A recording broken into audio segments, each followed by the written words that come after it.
नमस्कार। कपास उत्पादक किसानों के लिए एक बेहद अच्छी खबर है। कपास किसानों के लिए अच्छी खबर यह है कि इस योजना के अंतर्गत सरकार आपको 16,000 रुपये तक की सब्सिडी देगी। भारत में किसान किस योजना के अंतर्गत कपास किसानों को दिए जाएंगे 16,000 रुपये, ये एक इसका क्वेश्चन है, जिसके अंतर्गत भारत में लगभग 1.2 करोड़ हेक्टेयर भूमि पर कपास की खेती होती है। लेकिन अमेरिका, ब्राज़ील और ऑस्ट्रेलिया जैसे देशों की तुलना में औसत उत्पादकता कम बनी हुई है।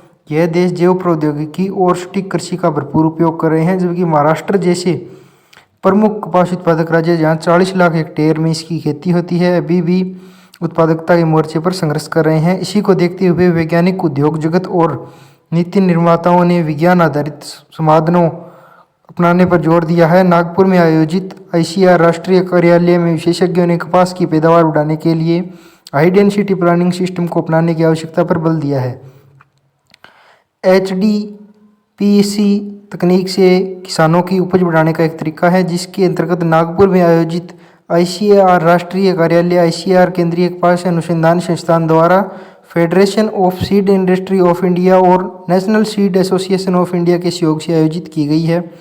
विशेषज्ञों ने यह बात भी बताई है कि HDPEC तकनीक के जरिए प्रति एकड़ पौधों की संख्या बढ़ाई जा सकती है, जिससे न केवल उत्पादकता में सुधार होगा बल्कि मशीनीकरण को भी बढ़ावा मिलेगा, जिससे श्रमिकों पर निर्भरता कम होगी और किसानों की आय बढ़ेगी।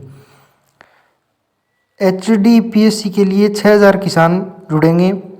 महाराष्ट्र में 16,000 एकड़ भूमि पर HDPEC तकनीक को अपनाया जा चुका है, जिसमें 6,664 किसान सक्रिय रूप से जुड़े हुए हैं।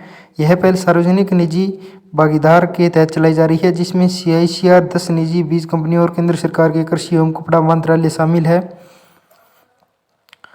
इसके अंतर्गत BT कपास में नवाचार की भी आवश्यकता है। रोसी सीड्स के चेयरमैन डॉक्टर M रामास्वामी ने कहा कि BT कपास के उत्पादन को बनाए रखा है, लेकिन बदलती कीट समस्याओं को देखते हुए नवाचार की आवश्यकता है। तो ये एक नया नियम आया है किसान साथी, इसके अंदर जुड़कर इसको फॉलो ज़रूर करें। कृषि संबंधी साइंटिफिक जानकारी प्राप्त करने के लिए चैनल को सब्सक्राइब करें। मेन न्यूज़ कृषि की आपको अवश्य मिलेगी। धन्यवाद।